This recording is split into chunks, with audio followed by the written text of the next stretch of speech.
Ladies and gentlemen, boys and girls, children of all ages, welcome back to another episode of Always Almost There. We are here today for our very special 4th annual Peter Pod, here talking about the Jam of the Year, Sweet 16, and of course, it wouldn't be a Peter Pod without a Peter. How are you doing, Peter? Howdy. It's good to be here. Thanks for having me. Thanks for being here. It's so good to have you. Treat. It is. Yeah. This is a blast, and I'm glad that we get to do this every year, and we talk about the 16 jams that the fans have chosen, and it's really a remarkable thing what we've gotten to at this point. But I just want to talk about how it's come together. That's been the running joke, is the wisdom of the crowds, and I really truly believe that what we've ended up with here, the artifact from all of this, is 16 jams that are so heavily chosen by the fans. We had 143 people submit brackets to determine the seeds, and we had 839 unique voters so far for those jams so far, and I expect that number to jump quite a bit as we get into the Sweet 16. But there were 430 unique tracks that were voted for at least once, and 17,392 total votes for this. And so what does all that mean? That means that this is not a collection of 16 jams that the three of us have chosen or that Peter has chosen. This is truly a fan-made effort, and I can't think of a playlist that is so heavily vetted on this scale. So that's like a really beautiful thing. All the voting aside, the winner aside, we have this amazing thing that the community has come together and built, and I think that's really special. Yeah. So thank you to everybody for getting involved. Agreed. Yeah. People don't know, but I agree with Neil Never all the time, and I agree with everything you said, Neil. That was all true, and this is my favorite part of the year. I mean, honestly, it makes the holiday season just feel longer, knowing that we get to roll right into Jam of the Year bracket season, and this pod has become just my favorite in my short podcasting career. This is definitely the highlight that I look forward to. So thank you so much, Peter, for being a part of this so many years in a row now. And thank you for, just the music, the jams that we're going to talk about, and just the thoughtful, kind vibe that you emanate. So thank you. Thank you. We really appreciate having you on here. Yeah, I'm just glad that you guys do this and want to talk about the music. I think that's so cool. And anyone who's participating in the bracket is listening to the music, and I think that's amazing. So always here for it. Excited to talk about some jams. Heck yeah. Before we go any further, let's all, everybody watching right now and all of us, let's all give a huge round of applause to our good friend Neil for building the website for this year's tournament, because it has been such an incredible improvement for the whole process and all of the voting, and it's amazing. So go, Neil. Yes, amazing. Let's go. There you go, Do you Neil. have the Bing Bong sample on there too? Yeah, No bing bong. You got just to the phone air a friend for that. No, the website is sick. I just had such a good time filling out the bracket, and then voting is so easy. And it's just the best. So thank you, Neil. Yeah, you can see, actually, if you go to the bracket prediction challenge rankings, you can see how Peter's doing. You're not currently winning. I'm close behind. I think everyone's pretty close at the top. Yeah, it's lucky this year. It's a little chalky. D's nuts is winning right now, actually. Where is Uncle Fred's jive? He is currently 3 points out of first place, so he's very much in it. What's his on jam of the table. year? Can you see what his jam of the year is? Yes, but we don't reveal what people have picked. If he wants to Okay. share it, he can. It's Copy that. it's a mystery.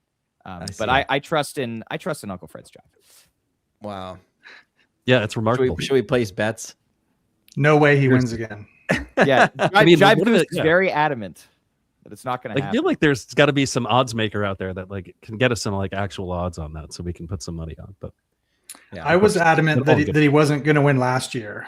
You were. So now I just have to double down because eventually he won't win, and I'll be right. Right.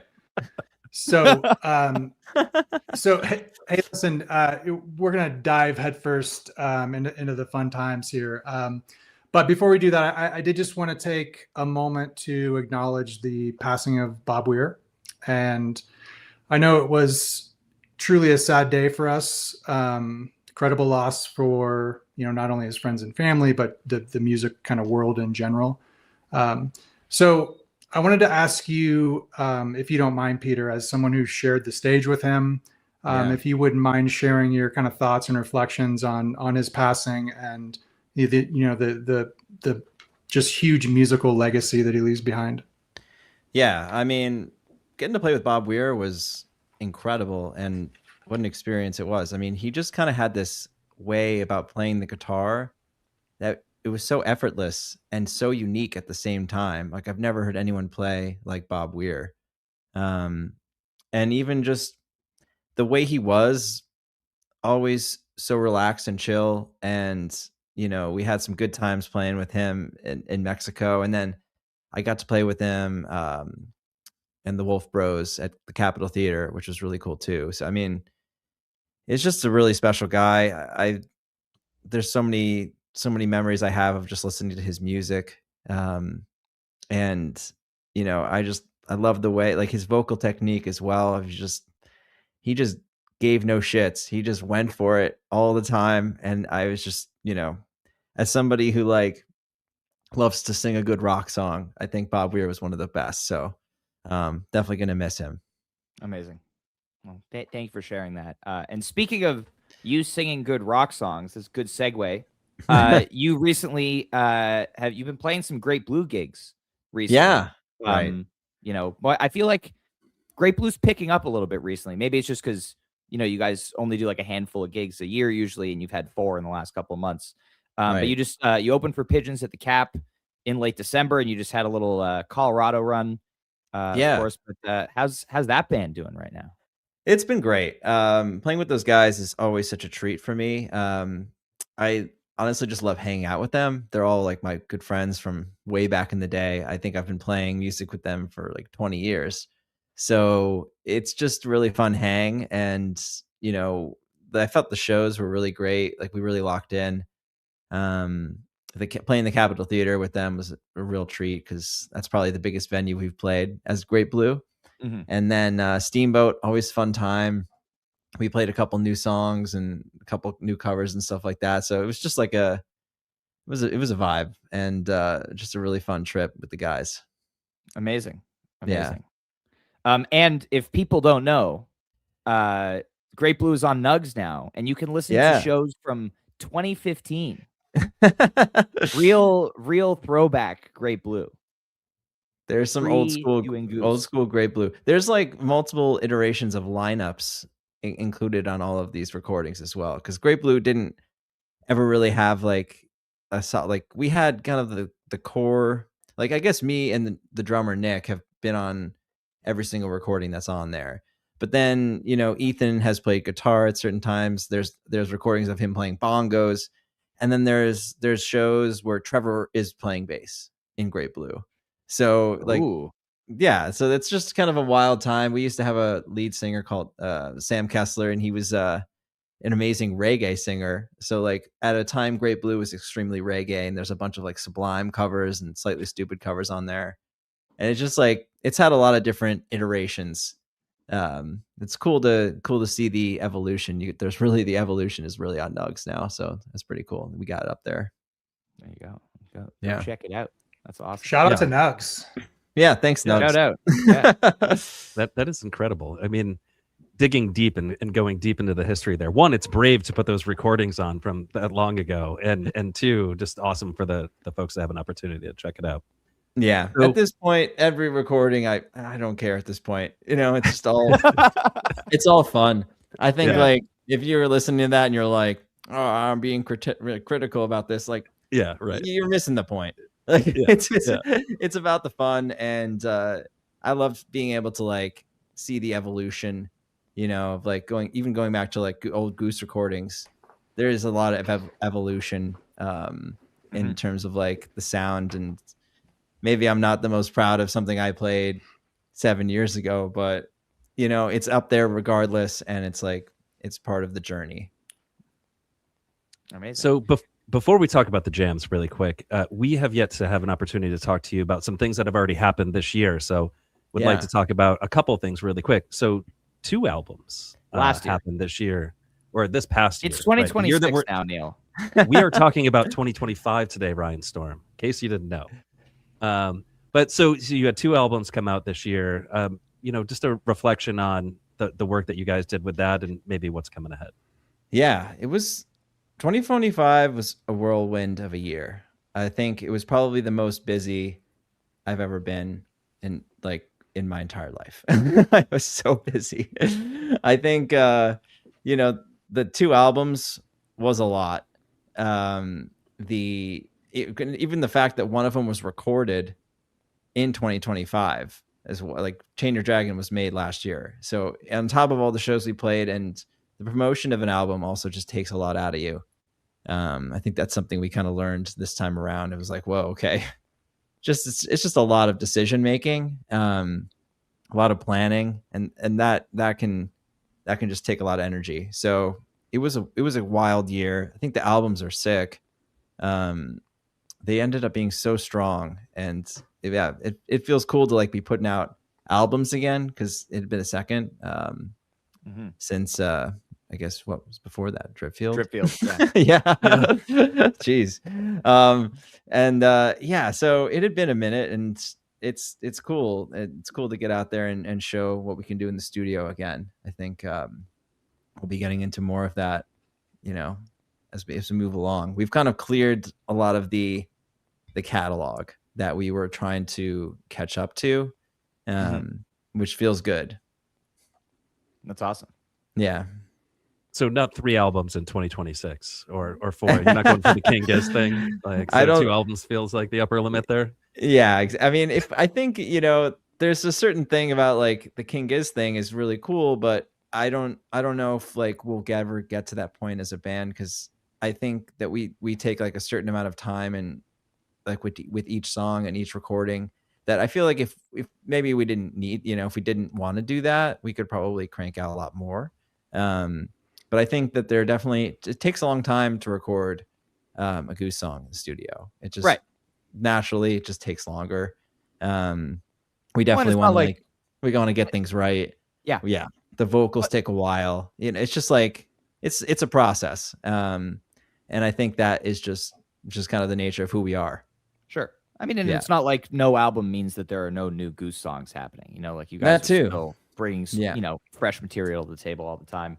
And so as we like to do on this podcast, we are going to continue to not get to the main point of this episode for a little while. We have some other topics that we want to touch on. Great. For 2025, of course.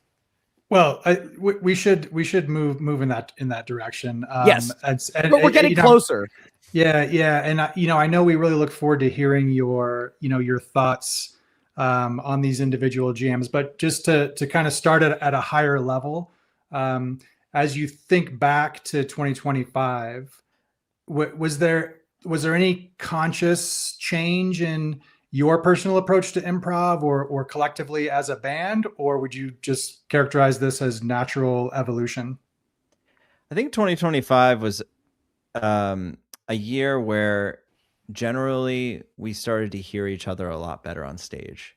I think that was kind of like a big theme for the year, was getting things a lot clearer on stage, and we made like significant changes to do that, like going back to the end of 2024 with like kind of the arrangement switch up, and then being down to 4 members, things got a lot cleaner. We were able to hear each other a lot better. And then we played a lot of like really big shows where I think it was, learning how to like listen in those big amphitheaters and stuff like that is a challenge.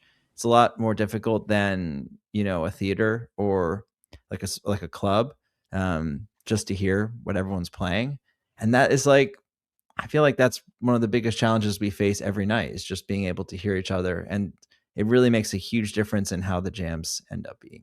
The improv is so much easier when you can hear every note that the bass is playing. It just makes a big difference. And then the funny thing is, like, you go to listen back and everything is so clear, and you're like, wow, how did I miss that?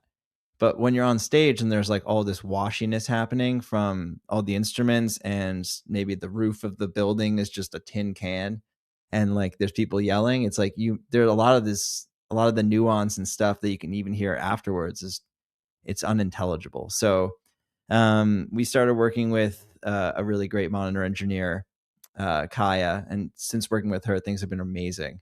And that's kind of just been a huge game changer for us.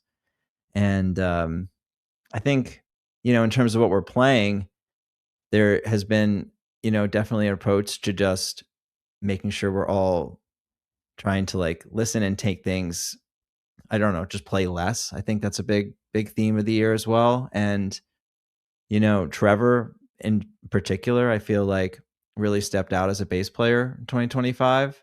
Yep. And Agreed. I feel like my personal approach changed a lot since he started doing that. I think like I kind of have been listening just more to what he's been playing and maybe letting him take the lead more. Listening back, I felt like I did that more in like maybe in the summer and the later half of the year. So that was kind of like a big switch of like, okay, Trevor's really like leading conversation. And I think like being able to like listen and being open to what he's saying in musical conversation has been amazing. I feel like it's changed my approach. So it was kind of a really cool year. I think listening back to all the jams is so great for me. I feel like I get so much out of it. I think I've never been more inspired to like even build on like what we've done last year, this year, like taking what I just said about Trevor's stuff, but then also like figuring out how to, get my own ideas in there in a different way, or just, I just feel inspired to like play certain things and get back in there, like after listening to all this stuff. So it's been cool. Awesome. So Here. couple topics jam Yeah. related before we dive in. I think at the early part of the year, before we dive into this, I think it makes sense to address that Goose has now built a reputation for coming out the gate incredibly hard. And that's been a few years running now. And you played a monumental set of shows in February that I think, for us at least, go down as one of the creative high points for this band. Yeah. And I think it's cool. Of touring. And I think it's cool. Right. On last year's podcast, it was, just a couple weeks after the tour. So we kind of got your perspective on that. So it's, Yeah. cool That's very year true. later. And Yeah, there's something about this time. I mean, I woke up this morning and I played like a 30-minute Everything Must Go. I think it's just the week in February or something like that, Yeah. Amazing. And then, of course, jamming styles over the course of the year have come out. And before we move on, like I can't move on without talking about the thing that we have named the Goons. The Goons, and, sure. I don't know what you guys call it. We named it that, and the name stuck because we just needed a name for it. And here we are. But how did that emerge as a jamming style? It seemed to come out around, well, it's been around for a couple years now. You can hear the proto-Goons, as Ryan calls it. But it really emerged with the fast slow in El Gonzo. And so how did that come to be for you guys? Yeah, I think, it kind of brings me back to an Atlas Dogs from Raleigh, summer 2024, which was like, that was a clear kind of like switch. We like we tapped into that. And after the show, we were like, whoa, Cotter, like what was that? Like what were you doing there? Like that was a sick jam. Kind of went a totally different direction for Atlas Dogs.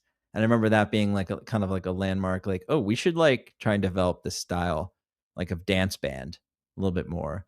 And then that kind of, there was a couple more times, but it like wasn't super prominent. Then we kind of got into like I got that Octatrack thing, which was useful. I saw I don't know if you guys have heard this band Mild Life. They're from Australia. I saw them open for Parcels almost 4 years ago. They're a great band, and they have their keyboard player has like an Octatrack, which he kind of uses to either like control his synths or send stuff to the like samples and stuff out to the sound. So I was like, okay, this is pretty awesome. I didn't know, never seen this before. It was hooked up to MIDI. You could input step sequences and stuff like that. And I was like, this seems like the next step for us, because up to this point we were kind of like cueing arpeggiators, and Cotter would just have to like listen to the arpeggiator and drum along to it, which is incredibly hard. So this allowed us to like put basically a click track behind anytime an arpeggiator was being used, and so you can actually like lock in. And that's what like the Disco Biscuits and all these other bands, Mild Life, it's like what they all do. So we were like, okay, this is definitely the right way to do it, rather than just being out there listening to the arpeggiator as loud as you can in your ears. It's just not the best for anybody. So that's how we used to do Slow Ready, which was, I can't believe it worked out as many times as it did. Yeah, no kidding. It's definitely bold. So we integrated that, and that was a huge step for us. And then I found the Ableton Push, which is basically just Ableton in like a kind of like a better live setting format. It's not really instead of a laptop, it's just like this actual piece of hardware. And then that kind of took the place of the Octatrack. And then in addition to like being able to send out full sequences and arpeggiators, you can also add in like extra layers. So like percussion elements and stuff like that. I've programmed so many things in that. I think this is a huge year for like just the Ableton Push. It kind of like, I got super into that probably March of last year, and then we just integrated it right away. I spent a lot of time with that thing to just dial in sounds, samples, arpeggiators. We've got a lot of different things. So it kind of enabled us to like use some layers from the albums as like extra tracks and like elements and layers and stuff like that. And then it opened up this whole world of the Goons, in addition to like dropping in arpeggiators, we're able to like put in all this, these like percussion elements and stuff like that. And I think, it definitely, the first time I remember really using it was the fast slow thing, because it was cool because I could play like on a MIDI keyboard notes, and then it would send out MIDI notes to my synth, and it would all be locked to a click. So there was no way to mess up. It was just like, it was awesome. I'd never been able to do anything like that before. I was like, this is sick. Kind of just opened the door, and it was super fun. We did it at Luna too. That was actually even before. That was the first. Yeah, that must have been the first time we used it live. So yeah, it was sweet. Insane year for Goons and dance jams in general. Yeah, I mean, well, there's like we've talked about this a bunch on the pod, but there's like a definite throwdown. Like what of kind of now? Yeah, but also what kind of arpeggiator is Peter going to use tonight? Because you have a bunch of different kinds, and Right. Sometimes you have it on like one note, sometimes it's on a chord. There is one example that I do want to ask about. It's the Atlas Dogs from Burlington, where you did the Goons with no arpeggiator. Okay. And I guess kind of did it in a jam we're going to talk about in the Sweet 16 also, but that one specifically felt like a different thing. Was that like intentional? You were like, just let's see what happens if I don't trigger an arpeggiator this time? I think it was it was probably unintentional. Like we probably got into that jam without like talking about it in advance, and then kind of just didn't want to like disrupt with additional things, probably just wanted to like keep playing. Yeah. But yeah, I think like I would like to do more of that specific thing of like, getting away from maybe all like the different layers and stuff and arpeggiators like all the time, but maybe just being able to just do a Goon style dance jam without any of that stuff. So I think it's good to be able to have both. And like that was a sick jam, and I think we'll probably try and do more of that too. I hope. Sick. Yeah. Well, another really cool thing that you did in that jam was ring modulator Rhodes. That's the other big gear thing for this year. End of August, you got this beautiful Rhodes Mark 8 that kind of really widened your palette from the vintage vibe that you had for so many years. But what was it like bringing that into the rig? It was sick. That keyboard is insane. It's so well equipped. and it feels like it has a good place in the mix. I think right away we've noticed that it was just a lot easier to hear that than the vintage vibe. It has its DI out is really good, so we're using that, and like has some crazy onboard effects. So it was just a really fun thing to. I mean, I do love the vintage vibe. I think it has a lot of like emotional sauce that for me is really special. Like I've written a lot of songs on it, and I think it's just I have it at home now. I'm going to continue to play it pretty much every day. Mm-hmm. But the Rhodes was like, okay, this is like a sick road tool. I feel like it's really easy to hear. Everyone's like vibing off of it. Yeah, it's been great. So happy that they built that for me. That was really nice. Amazing. Yeah. Amazing. Well, I believe you had a question that you wanted to ask, or a topic that you wanted to bring up. Oh, what, the Setlist thing? Yeah. Just generally, I think I'm curious what you guys think about the Setlist these days. I mean, I know Ryan has copious thoughts. Well, I mean, hey, first of all, we all have thoughts. Now, I mean, the question I want to ask the main reason I'm asking is because like I was looking back at like, Setlist from like 2019, and I was just like, what? There was just like wild stuff going on. It would be like there would just be stuff in like weird places that you wouldn't expect, and I think that just is something that naturally happens like over the course of a band's career. It's like you're gonna see like, oh, this song like never used to be like in set 2, now it's always in set 2, stuff like that, and I think things like naturally find their place. But what do you guys think about that? Well, my first question was going to be, are we talking about in terms of 2025, are we talking about February set lists or the rest of the year? There's a difference. What's the difference? Well, so I remember talking to you at this time last year about February tour, and you guys had just come off of the bingo thing, and you had felt like, I guess, inspired to like try songs out at different places, specifically like Grand Rapids night 2, coming up for set 2 and audibling Drip, like just being like, like fuck it, that kind of attitude. Sure, yeah. And I think it feels like in the latter half of the year, some of the placements got a little bit, as our friend Garrett in the chat said, some things for people who were going to a lot of shows, things were a little bit repetitive at times. Like Big Modern opening a lot of second sets. I can't believe I'm criticizing Big Modern anyway. But like things showing up in expected slots. I think like 4 or 5 Salt encores in the last 7 shows of the year. Well, the good thing about Salt is that it just is amazing Quick. in that spot. Yeah, it's so good. Kind of does the job. Yeah, honestly, like things like that, just they happen by accident. They're, and it's like we just end up in that spot, and then we're like, oh my god, we haven't played Salt in a few days. It's like, all right, I guess Salt is the encore, and it's just like I think the thing is, from night to night, there are a lot of people following along from show to show. I understand this for sure, but you also have a lot of people who are just coming out to one show.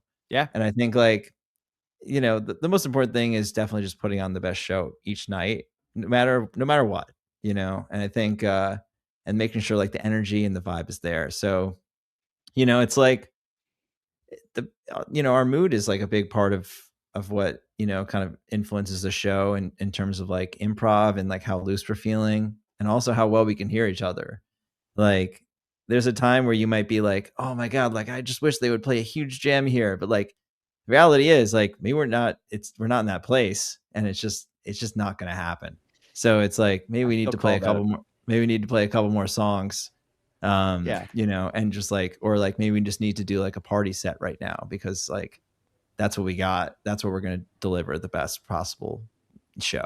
So I think like we are thinking about it heavily. And I don't think that it's not necessarily like, it's not anything that has to do with like laziness.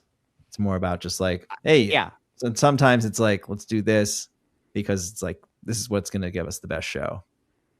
Are you still tracking show gaps for songs and times Yeah, played and things like that. Because I think that's one interesting thing as you look back to like you said 2019. I think the repertoire can affect things in different ways. I imagine in 2019 it's like with a smaller repertoire you move songs around to create variety. Right. And then with the larger repertoire now, you probably have other challenges, and then new solutions come up as well. I guess my main thing would be around, what I find most interesting around set listing is how, we'll get songs like One In, One Out somewhat frequently at the beginning of the year, and then it kind of disappeared. Or say Torero. Yeah, I mean, there's things to be explained for sure on that front. I think it's just One In, One One In, One Out is a song that I've actually gone back in and rewritten some lyrics. So, that's something that's, and I think Torero, same kind of thing. It's kind of like those songs came out pretty fresh. I think there was some need for some additional work, and then, they'll come off the road until they're ready essentially. But it's not like we definitely love those songs. I think it's that's they're coming back. Good. Those two in particular felt like, they both had a couple of really strong performances in the early part of 2025. The Grand Rapids One In, One Out, beloved by some of our good friends. And the Cleveland Torero, of course. And, right. Even the debut at Gonzo, that song, such a favorite, and then, disappeared, both of them. For the second half of the year. So it's good to hear that they're coming back. Yeah, they're definitely coming back. And I think someday. Yeah, they're coming back. But 2028. I think and going back to what I said earlier of this, at least the summer and even the fall, we just had a lot of big shows where it felt like, we were playing to larger audiences in big cities, and in those shows, it's you really want to. We're at this point where we're growing into these venues, and we want to deliver the best possible show for everybody, and ends up being a lot of pressure on the set list. And I think I don't know, just generally, it's a really fun part about what we do is getting to write these set lists, and I don't know. I think we did a pretty good job of crushing some big shows in 2025 for sure. Yeah, you had a couple big ones. Yeah, a couple big ones. Couple. Yeah, I mean, it's insane. Atlanta and Chicago, especially too, are just giant shows for us in those markets. I mean, it's just I have to pinch myself every time we sell all these tickets. I'm like, where are these people coming from? I just don't know. It's crazy. I'm I wake up, on a Thursday and or whatever day, and somebody's like, oh yeah, we just sold 8,000 tickets for Red Rocks. I'm like it's just crazy. Especially when I go play shows for Great Blue, and it's we'll have 500 people come out, and I'm like, man, all right, we got 500 people, that's amazing. And then these other numbers that in these other situations, it just doesn't even feel real. It's how is this possible? How are we selling out MSG? That's just crazy. It's just it's a fucking trip, man. It's a trip. Feel really grateful. Hell yeah. Well, I think it's time to move into the Jody of the Year direction. Not quite into the matchups yet. But Peter, on your we're not there yet. We'll get there. We'll get there at hour 3. Yes, exactly. Again, this podcast has never been known for its brevity. Okay. So your list and your personal rankings, Ish, was there anything that you looked at the bracket and you were like, how is this not in here? Oh, sure. Okay, great. I think, and I honestly expected some things to be higher. I think one theme that I've kind of just thought of in the last couple days is I felt like this past year was really, there's a lot of good shorter jams that were just really amazing. So yeah, I think in general, shorter jams kind of got didn't get their full place in the bracket as they should have. I mean, I really loved that Butter Rum from Detroit. And then after you told me about it, Ryan, I really liked the Echo of a Rose from Mountain Jam. Neil deserves the credit for really being the guy behind that jam. Yeah, I mean, it's a really beautiful jam. I think this is the year that I have kind of picked up on some of those shorter jams too, and that's one of my favorites from the year. Dude, and where the I half just find it step remarkable. from Grand Rapids, Yes. also Crowd favorite. insanely sick, dude. Yeah. I mean, that one got really pulled up by the fans, and I think a lot of people really stood in the corner of that jam. That's awesome. One, it's truly excellent too, Guitar Goose, and it goes to a creative space that I don't think you guys have ever really touched before. That to me sounds like an entirely different genre of music than you guys play. It just feels very post rock, very Explosions in the Sky. Well, there is an Explosions in the Sky tease in it. Down, da, da, da, da, da, da, like the thing from Friday Night Lights. Telling me this now? Yeah. Well, so I mean, I heard that, and I didn't call it a tease necessarily. I assumed it was coincidental when we did it. No. I definitely played that on purpose. Oh, that's all right.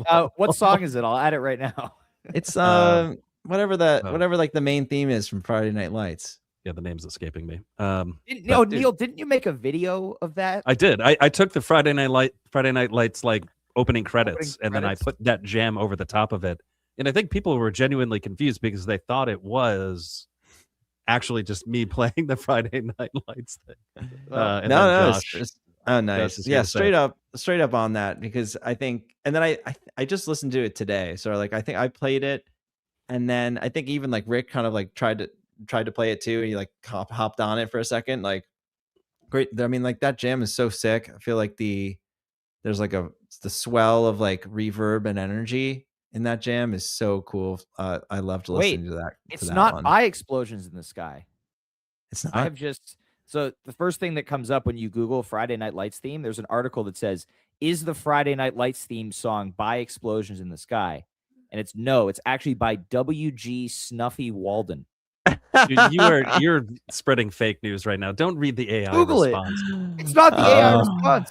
It's Google. Yeah, but if you go on like Apple Music or something, there it is. Anyway, Explosions in the Sky. Explosions in the Sky. All right. Well, Google's wrong. Yeah. Anyway, I'm gonna add the tease. Let's continue the discussion. I think it's called Your Hand in Mine. Your Hand in Mine. That's exactly Thank what you. it is. Yep. Beautiful piece of music. That whole soundtrack is insane. Yeah. I mean, it's just a beautiful band. I had a long stretch of not listening to jam music after spending, much of my youth listening to a lot of Fish, mainly, and Grateful Dead. And that was one of the bands that I really latched onto in my kind of hiatus from jam music before I turned back into it. And like the parallels are there. It's just it's a really cool genre. Just the whole post rock thing. I've always really loved it. And there's like roughly like a half dozen bands that I really love. A couple other jams I wanted to ask you about. The Return to Drive in Cleveland. Sure. Controversial. Yeah. Not a secret. I was shocked. I was shocked it didn't make it. I was shocked. I thought it was great. I listened back to it. Yeah, I thought that was awesome too. I think it's got like a solid 2 parts. It definitely goes like super rock halfway through. I loved that. Yeah, also sick. I mean, I remember feeling like that was like a cool space because we kind of just went into it out of Seekers, I think, and it was just kind of like, whoa, what's this? Yeah, loved that. And then the last one is the missed ending from Fiddlers. Where'd that end up on your list?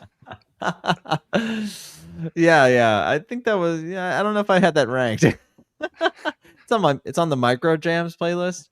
Yeah. That's the Jive Goose moment of the year winner. Yeah, that's moment of the year. Yeah, it's a big deal. Meant a lot to all of us. That's for sure. Some say his cold mountain heart grew 3 sizes that day. Some say. People don't know. People don't know. Oh, man. All right, and then before we hop into the rankings, anything on the bracket that you feel was very drastically underseeded or overseeded? We'll get there. Something in the Sweet 16 for sure.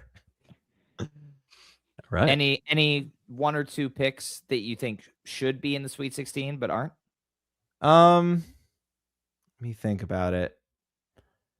I remember I really liked the Pancakes from Toronto. Yeah. I thought that was sick. I wish that had made it. And yeah, I think that's what I got for now. All right.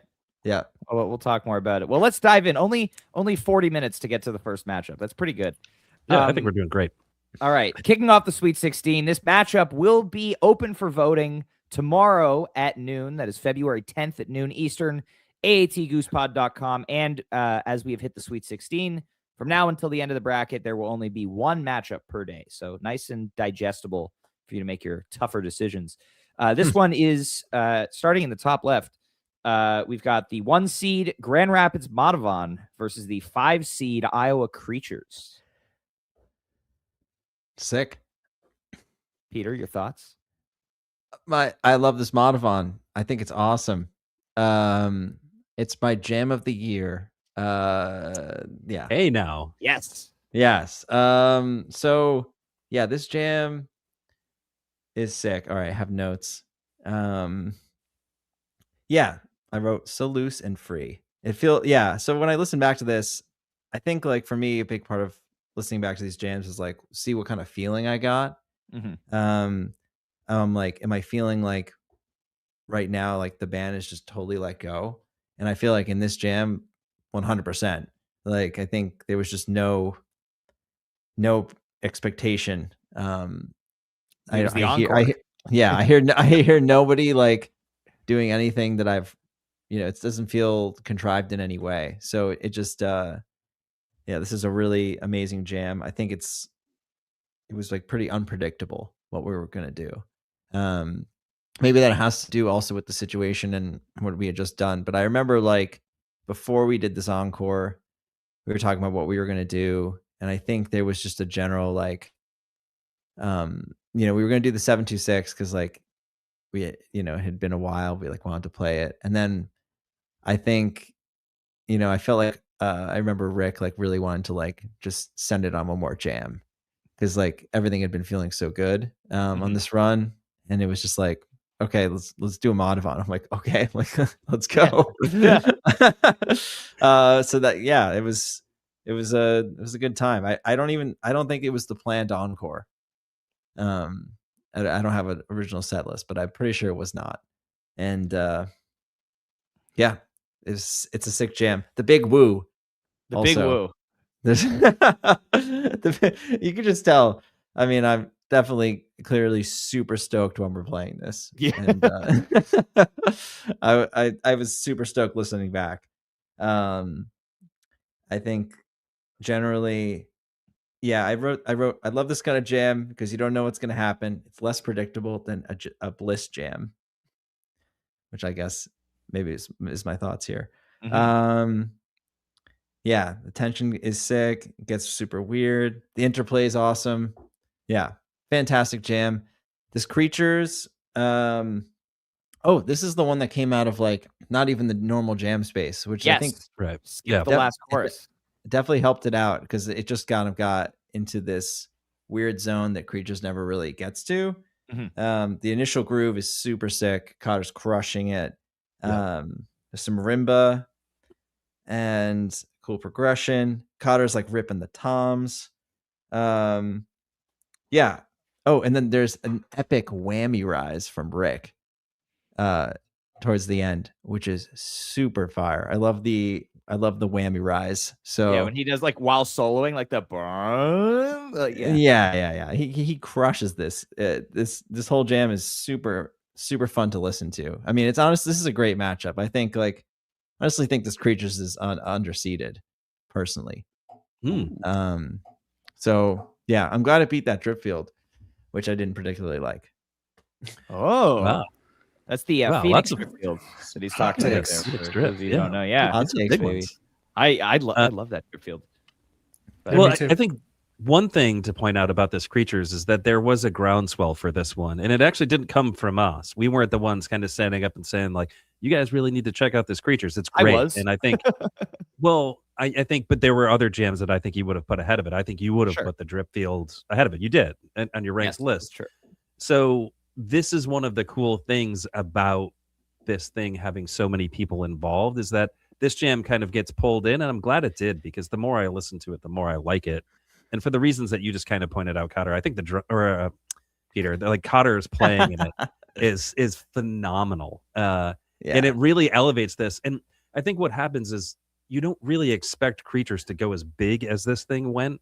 So when you guys finally do jam it out and it gets as big as it does, maybe it doesn't hit your radar as much as like a Madhavan, which 5 made the bracket this year, you know? Right. So I am grateful that this one kind of got put front and center for everybody, because it really is an incredible jam. Probably the best version of Creatures there is. Controversial. There are probably a couple out there. I don't know. I would agree with you there. I think, I feel like I hadn't listened to one where I was just like, wow, I felt so inspired, and like, I'm like, this is amazing direction. So yeah, it just kind of just happened. I think the spontaneity of it really lended itself to like just an incredible jam. Well, I've wondered, you guys didn't talk about jamming out the earlier part of the song. It just kind of manifested that way. I think it did, because like you can hear it happening as it's happening, and there was definitely no talk about it ahead of time. It was just kind of like, I feel like Cotter played something, or like Rick stumbled into something, and then all of a sudden they were just going off of each other. And then I just looked around. I was like, "This is the jam. Let's go! Yeah, here we go."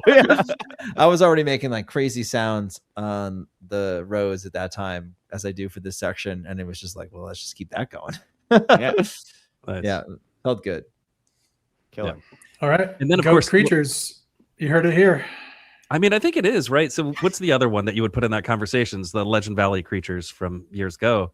And but I mean, this one's way better. Yeah. I mean, it doesn't have that like really cool segment in there, which is kind of like I think it's probably more, I mean, this one's got maybe, I don't know. It just feels more like more unique, I guess. The other one, now we've done that kind of like post peak jam thing in that similar style a few more times. You did it at the time.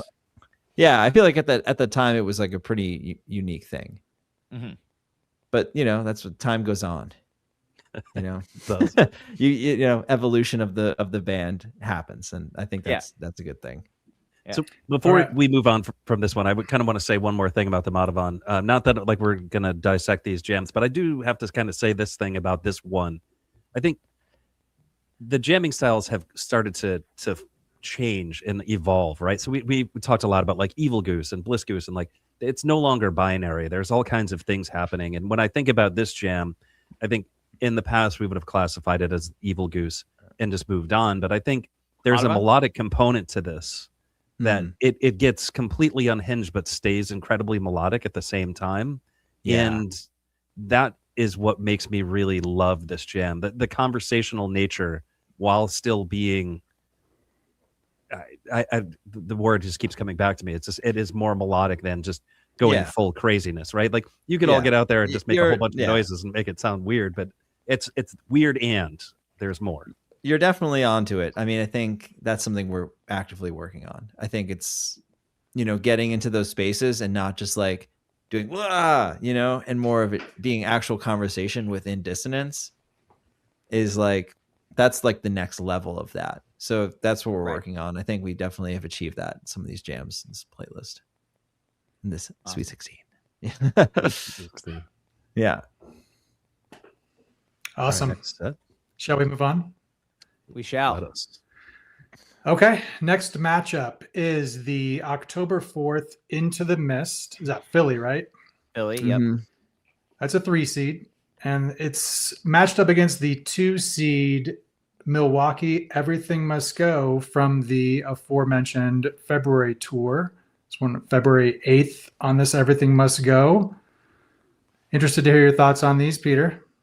Yeah, I love this Everything Must Go. This is a easy winner for me. This jam is awesome. And I don't really particularly like this Mist. I feel like it was overseeded. I don't know why. The Philly crew comes in strong. Maybe because it's long. But yeah, I thought it was like, it started off, I feel like it starts off strong, but then kind of like loses its way. And then I don't feel like it has the extra energy that, it should towards the end where it's like really peaking and stuff. I feel like I don't know, it's doing a thing, but like I wasn't particularly inspired by it. And then the Everything Must Go, I really love. I think this is a sick jam. It just like the conversation is so prevalent between all of us in this jam. It's so cool. And oh, dude, the way this Everything Must Go ends, I can't even believe that this has to go up against the Madhavan, because I think these are like probably my favorite two jams of the year. They were number 1 and 2 on my list. Yeah. Yeah. Like, like I think like, I don't know. It's a tough one because the way this ends with that like tension and then like the bend that Rick does that like leads into the resolve is like, that doesn't get any better than that. That's like, that's my shit. I love what Rick played here right at the end. It's just like insanely cool. Yeah. So yeah, the tension goes nuts towards the end. This EMG for me is the moment when February tour kind of like really becomes like a holy shit kind of thing, like by the third show. And it's like, there's so many different things in this jam that happen that like hadn't ever really happened before. Yeah. And it's so cool. I mean, we had been in Milwaukee for like a whole week at this point. We got there like 4 days ahead of the shows just to like practice and like do tech rehearsals there. And so we were playing on that stage for that whole week. This is like a week later we played this jam. I mean, I have to think that like it has to like contribute to something. There was so many, we were just so comfortable there. It makes a huge difference. So yeah, it's really practicing in Toronto for a week before the beginning of summer tour. Right. I think that, something cool about this year about the Europe tour and about the summer tour in particular, there's a lot of 2-night runs. Comparatively to last year, there was like definitely not enough. So I think we'll be getting into, it just helps get comfortable. It just, when you're there, it just an extra day, get to sleep in a hotel or something, get a good night's sleep. Don't have to like move, travel can be tough, but I think like when you're in a place for 2 nights, it really just helps lock in. So looking forward to see what happens this year in the 2-night runs. I agree. My eyes from the pictures everybody took of me at MSG after being at Guildford 100% agree. It was a rugged journey. We did great that day. I'm sorry, Peter, you might want to that for you this year. It's okay. Neil's skipping Holmdel in between Boston and SPAC for that reason. Yeah, we'll see. Yeah. Ooh, but the thing about Holmdel is that it makes you feel like home. It has some pretty good. Just gotta do like the whole thing, Just like I'm a big fan of the run, doing as much of a run as you can. I feel like there's some good opportunities for runs this year. Especially in the April tour too. Like, Florida's really a thing. I feel like things are closer together generally, which is cool. Doesn't feel like we're trying to accomplish the whole country at once. Like I know that there's no Midwest announced, but it's like sometimes when you have to dip back and forth between all these different regions, it could be like pretty taxing. So yeah, the fall 2023 model. Yeah, hopefully the Midwesterners know that we are coming back to the Midwest. There's definitely no way we can avoid the Midwest. You haven't forgotten. Yeah. It's like Midwest is the Ohio. It's the Shohio of the Midwest is the Shohio of the United States. Amazing. Don't encourage him, Peter. Jeez. Like every podcast we do now for like the next, however many months, it's just gonna. I'm just gonna keep doing the Shohio bit because the music keep it going too often. Yeah.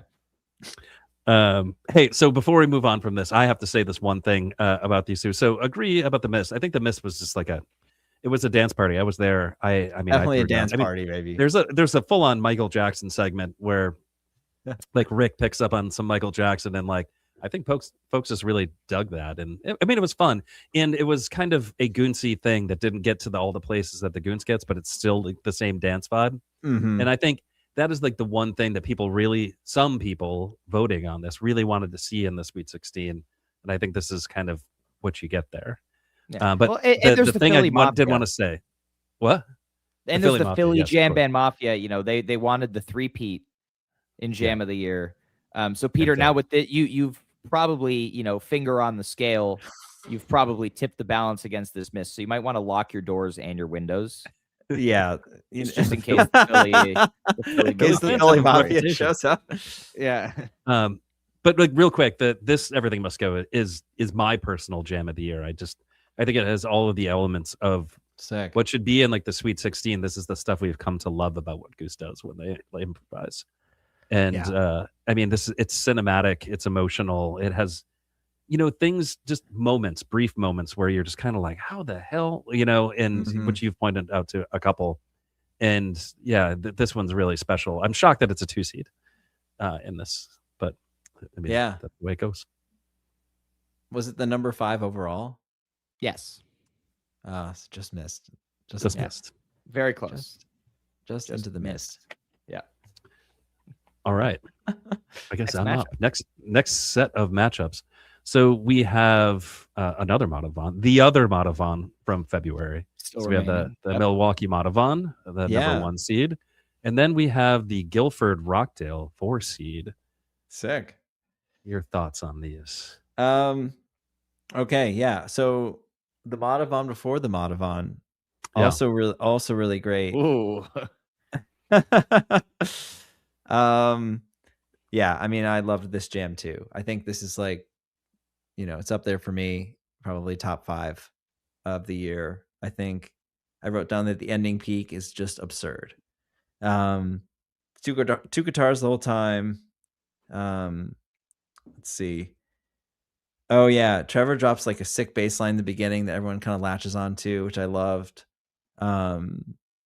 It's just kind of like, it feels very like a wild, it feels a wild jam. There's like a 1-5-6 progression, which is always super cool. Like Rick plays a great melody over that. And yeah, I wrote, it starts off creepy, but not as good as the 215 version at the beginning. I think the 215 version at the beginning is just, I'm like, what is happening? So yeah, another really strong jam. This Rockdale, I wrote down Trevor is locked in. Amazing groove. There's some minor themes, then drifts into a D flat major zone. I guess there's probably a couple different parts on this. Nice build, epic peak. Is this the one where right at the end Rick breaks a string? Yep. Yes. And it just completely amazing. botches the ending because of everything goes so far out of tune. Yeah. Dude, that's great. Definitely laughed that off. It's Yeah. the laughs from you and Rick are both audible on the recording, which is very funny. Yeah, I honestly thought that this show was really great. The New Hampshire show. Yes. Really cool. Like a lot of different unique jams. I really love the Fish in the Sea from this show, which is, I guess, coming up. This is the only show with 2 jams in the Sweet 16. True. Right? Yep. How about it? And just like going back to the set list thing, this was a really interesting show because you were just about to play MSG. I think from my point of view, there was a little bit of emptying the tank, and maybe you guys do this, and maybe you don't. If you have What is emptying the tank, Neil? Like, I feel like sometimes there are songs that you're going to play at MSG. Like when you're making your set list, and I don't know why I'm putting words in your mouth. I should phrase this as a question. When you're about to play MSG, do you take a list of songs and you say, these ones are definitely not on the table for Guilford because we definitely want to play them at this enormous MSG? show? Yeah. Yes. And then, yeah. So then, like, what happens is that first set of Guilford, Yeah. I mean, there is a very long stretch of no jams. It's just you guys are playing songs. And, for folks like Ryan Storm, that can make you a little nervous. There's no jam on Draconian there? I thought that was a good Draconian. For the record, Neil, you were also disappointed in this first set before Rockdale. Just throwing the ball just in for the your record, court it wasn't completely. just me. Oh, wait a minute. I thought it was great. Then we played a 20-minute Rockdale, a 25-minute Mist, and a 25-minute Fish. Oh yeah, Yeah. it's incredible. Oh, the yeah, dam okay. broke at one point, and then it was just like all the improv came out all at once. Yeah. And I mean that's a hell of a stretch of music. I think if you ignore the encore break there, that is probably the longest continuous stretch of like truly excellent set break, improv yeah. you guys played all year. Encore, set break, of course. Yeah, it's a great show. It's a great show, but it begins with a lot of songs. That was like And the whole. call back to earlier. Does that bother you? I mean, hey, we like the jams. I mean, shoot, if Ryan and I had our way in jive too, I think it'd just be just jams. Let me ask. I like songs. I like songs, but I also like jams. Every show is Luna Luna for now and the rest of eternity. A little callback to earlier when you were talking about Great Blue covering Sublime back in the day at this Ilford show. You had the Wrong Way tease at the end of The Mist. Oh, that's pretty funny. Wrong Way. Yeah. That's hilarious. That's the Mist that. Are you sure that's a real tease? Matchup. I mean, it's a real tease. He really plays it. Rick plays it. He flirted with it once, and then he was just like, "I'm gonna do it," and then did it. And like we were looking at each other, like, "What the hell just happened?" No, you were looking at me. I don't know that song. Yeah, of course you don't. It looks like there's a great nod to Swayze here with the Christmas card cover in the second set. Yes. Mm-hmm. That's kind of sick. There was a question at the time, is like, will they do it twice just to see, as you did in 2020, the two Christmas cards. Yeah, I mean, sometimes it's like sometimes you just want to come out and jam immediately, but other times it's like, well, let's go out there and like maybe it's still daytime. Maybe like we're settling in. It's like it's Friday, it's like everyone's just arriving, and maybe it's like let's get a couple songs in there first, and then get weird. I don't know. Yeah, various reasons. That's where a nice laid back flea jam is really good. Outdoors in the daytime. True. That's good stuff. There we go. Set listing. All right. Our next matchup, we've got the big boy of the Sweet 16, 3-seed Boise Rosewood up against the 2-seed Columbus Wisteria. Oh yeah, this is a good matchup. This one's going to be close. Yeah, no, it wasn't that close for me. I think this Wisteria should definitely win. I think that's like I love this jam. It's one of my favorites of the whole bracket. I just think it's a really unique, even just right at the beginning, it like just drops into like, where is this going? Which is so sick. It like does a weird modulation to B minor from A, which is just kind of like that's like a weird modulation for us. We don't do too often. So I feel like right away it just kind of gets into a unique space for me, and I'm like, this is sick. I definitely want to like remember this. The drum groove is crazy cool. It goes metal. Let's see, Rhodes with ring mod while playing guitar. Yes. Yes. I was like, hey, I was like, what's that sound? It was pretty cool. Should remember to do that. Goes back to a mixo. Weird. And then there's like a bliss segment. It kind of does a lot in 20 minutes. So yeah, I was like, this is really inspiring. I think the Rosewood definitely is just like a total vibe, kind of like a vibe express train, that you're just kind of like hopping on, and we're going to be going for 30 minutes on this. And then eventually the train is like the brakes aren't working and you're going down a hill, and it's like, oh, nice. Yeah. Yeah. I mean, the energy just feels crazy on this one. Yeah. And like Rick really is just like holding back on rhythm most of the jam, and then just fucking sends it at the end, and it's great. It's really cool. The energy built super high, and we were in that like that old like outlaw field, which is like prison outside yard. Of like where there was like a prison. I'm like, maybe this is like a prison break. It's great vibes. I'd probably vote for the Wisteria. I think it was like one of the more unique jams that I heard out of this bracket. Yeah, I think the Rosewood.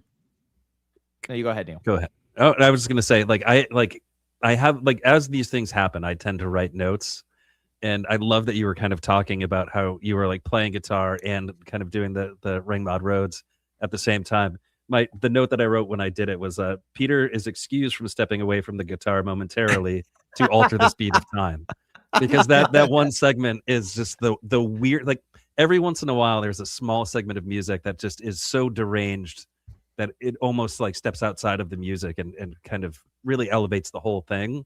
And that one little piece that you're talking about is the one thing that really stuck out for me, because it's just, I mean, it's just so truly weird, but it just fits so well in the jam. It's just really elevates it. I love it. Absolutely love it. Thanks, Neil. Yeah. I think the Rosewood is really cool. I'm voting Wisteria here too. Like I had the Wisteria rank 6 overall, and I think the Rosewood at like 28. But I think this is going to be close, because this Rosewood is a huge crowd favorite jam. There are a lot of people who really, really love this. And I mean, the last 10 minutes of this jam is like incredible. Like it's so cool. But yeah, it's like you're riding the same groove for 25 minutes to get there. But I think also in the grand scheme of the evolution of Goose, like going out there and playing something for 40 minutes, you're not going to get to that kind of vibe in the last 10 minutes without, building your way there. And I'm curious, after that show, or, like when you walk off stage, that you've just played a 40-minute jam, or, or you're in the middle of it and you have no idea how long it's been. Yeah. Like what is the vibe like with the four of you after doing something like that? Yeah, I think the first thing that you realize is that, wait, why are there only 10 minutes left in the set? Like, yeah, you're like, what? Better play Salt again. just kidding. So I think first of all, it's like we don't even realize it happened to be that long. I think there's other jams where it's like, think about the Echo from 2023 in Seattle. It felt like it was 45 minutes. Mm-hmm. But this jam felt like it was 15 minutes. Like genuinely, we had no idea it was as long as it was. We were all like, "What? Like, are you kidding?" And I think we just like caught this wave, which is like, honestly, it's amazing part about music. It's like when you catch that wave, time doesn't exist. You're playing, before you know it, you're playing a 35-minute Cape Cod on stage with Vampire Weekend. Yeah. It's like there could be times like that too, where you just like, you're like, wait, was that 8 minutes? Like, it's there's a good story behind that. Like, we played that Cape Cod and Rick was like, hey Ezra, was that 8 minutes? Like, Ezra was like, yeah.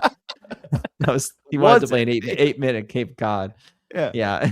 It was like 30 minutes. We've had like a couple of conversations. Like we talked to TC about that, and CT. Sorry, I always do that when I say his name.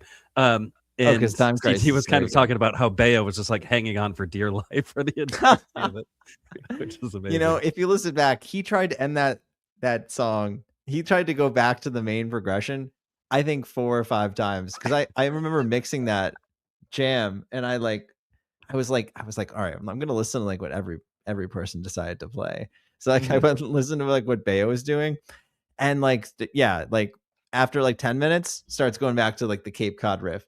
After 15 minutes, Cape Cod riff. I'm like, wait, he wanted to like go back so bad, and like I couldn't hear him for some reason, or people just were just like, no, we're not going back. No rip chords. Yeah. No rip chords. And they're like, That's oh, awesome. All right. And then he would go back to just jamming, and then he would try again. It was just so funny. A really funny time. But like, what a cool experience that was, man. Those guys are the best. Yeah. So moral of the story, you have Columbus Wisteria over Boise Rosewood. Yeah, I'll be voting for Wisteria here, but I love this Rosewood. It's totally it's the Groovetown Express. One more thing before we kind of move on from this one. If you're a fan of Jody's of years past, the ending of this Wisteria has a lot of a vibe of the Perry Echo from the 2021 bracket, which was in the Final Four for that one. Really, it made the Final Four, right? Yeah, it did. No, didn't it get beat by the Mission Arcadia? No, that was the Way It Is from Eau Claire that got beat going into that, right? Yeah, it doesn't matter. In any case, It reminds me of that Perry Echo. If you want to go check that out, the ending sequence there has a not like it was like cut from the same cloth or anything, but it's reminiscent of, I guess. Really cool swells there at the end. Well, we're all cut from the same cloth. Yeah. And then also listen to the Eau Claire the Way It Is and the Mission Arcadia. While we're on it, listen to all those because they're excellent. Top jams of 2021. Okay, cool. Let's move it on to. Okay, so I got this one. I wonder if this was a coincidence. So the number 1 seed, Ben Thatch. So that's my jam of the year. Going up against the San Francisco Dustin Hoffman, which I think is maybe a bit of an underrated jam. I was happy to see it make it this far. I think this is the end of the road, but I won't add too much more commentary. I'll hand it over to you, Peter. Yeah, I mean, particularly this Dustin Hoffman was one of my favorite listens in the Sweet 16. I was like, wow, I would totally, if I was, I don't really particularly go back and listen to or my own music, these jams too often, for pleasure. Really? So leave that to you guys. But I was like, man, I would totally listen to this again. I really loved it. I think, I definitely like this Thatch, but I mean, I would just, if I had to be honest, I'm probably going to be voting for this Dustin Hoffman. Ooh. I just thought it was so enjoyable and I really loved the listen of it. I think, I don't know, for me particularly, the feeling of how patient we were in this jam and how locked in we are to the groove was more intriguing to me than kind of all the different spaces we found in the Thatch. So that's probably why I liked it more than the Thatch. I think the Thatch definitely takes a second to really get there. I think the dissonant walk down line section is really cool. Yeah. Potter. When yeah. when he is in double time and then goes to halftime, and it's crazy. Yeah, the big halftime. I mean, I love that switch, and then it's a great jam. Tough matchup, I would say. Maybe even tougher than it appears. Ooh, This Dustin Hoffman is another one that I think was kind of voted up and much higher than where I had it. And I'm glad that it did go there because I think this one's kind of like a slow burn. When you listen to it, you really need to kind of let it sink in on you. And it is a complete opposite of what this Thatch jam is, I think, in terms of how it hits you. So they're very different things. And I think the Thatch is kind of just classic multi-part jam kind of thing. Whereas this Dustin Hoffman is the thing that washes over you kind of in one vibe that really, it's got a little OG Ted Tapes vibe to it, like little Dragonfly. 100%. I was feeling that as well. And I particularly, I love that kind of style. So that's generally why I like this a lot. Yeah. One thing, actually, another thing about this Thatch, you kind of mentioned Trevor's bass playing. We haven't talked much about it so far. And I think we should, because I think there's a lot of that going on. But I think Trevor stepping out as a really melodic bass player this year is, as you pointed out, changed a lot of these jams. And I think that happens here where Trevor is leading conversation. That's one of the big things that I have in my notes. Mm-hmm. And I think when that happens, really cool stuff starts to happen. Ideas get injected and then all of a sudden it turns into this whole new thing. And the cool thing about this Thatch to me is that it goes a lot of different places, on the, like a hairpin turn, and then you're in a new spot. And that kind of descending thing that happens at the end is just, that's jam of the year stuff. And right there. speaking of Trevor, how when you guys re-enter Thatch, Trevor's still playing that descending lick instead of just playing, Thatch. It's just, he's sticking with that idea. And I think multi-section jams are what I love. I love when it's we found an idea and then a smooth transition to another idea and then that huge finish. And I listened to both these jams this morning, and as the Ben Thatch was ending, I was like, maybe I would vote for this for Jam of the Year. Like we've been saying through this whole tournament that like Ben Thatch is like the non-controversial Jam of the Year pick. Like, yeah, I don't think like anyone kind of does a lot of it kind of does all the stuff. Right. Like, because there's the people who are like, you know, very heavily behind Grand Rapids, Madhavan, and Milwaukee, Everything Must Go, and Milwaukee, Madhavan, and Westville, All I Need. But like, I think everybody kind of agrees that the Ben Thatch is a pretty incredible jam. Like, you know, there's not really anyone doubting that, even if you would vote against. I think it is pretty great. I mean, even there's a lot of good stuff happening this. I mean, the big descending thing. There's some good, like, the funk section's cool too. There's like some cool clav stuff going on and like piano, like some piano arp stuff I wrote down, which I don't do too often. So that was cool. Rick's kind of like chilling for a bit. There's a lot of space happening, which I think is really cool. It kind of like lets it develop in the way it does, you know. I think that the early section of the Thatch is similar to the Dustin, where it's just kind of like, you know, you guys are letting the groove kind of expand a little and breathe and where it's going to go. Yeah, totally. Love both of these jams. All right. Shall we move on to the next? We shall. I also love both of those jams. Yeah. For the record. I also love both of them. Present for these jams. Yeah. All right. So now we have the 3-seed Grand Rapids Dripfield from 214. And then we have the 2-seed Guilford Fish in the Sea.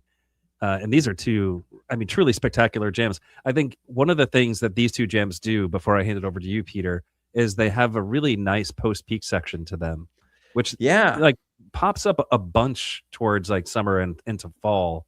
And then, you know, obviously one of these is from very early in the year, but it happened like a few times throughout the year. And before we talk about the jams themselves, like how do these post-peak jams kind of come to be?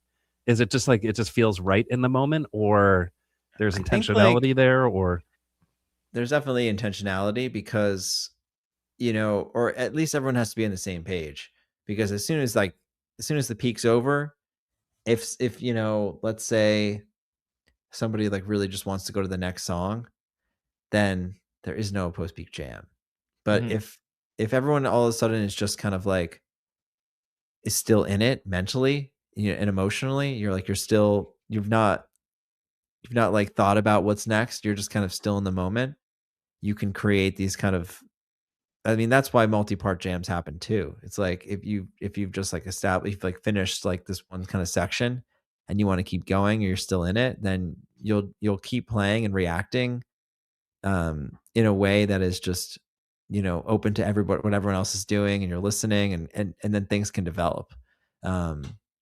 Really takes, I mean, you really have to be in the right state of mind.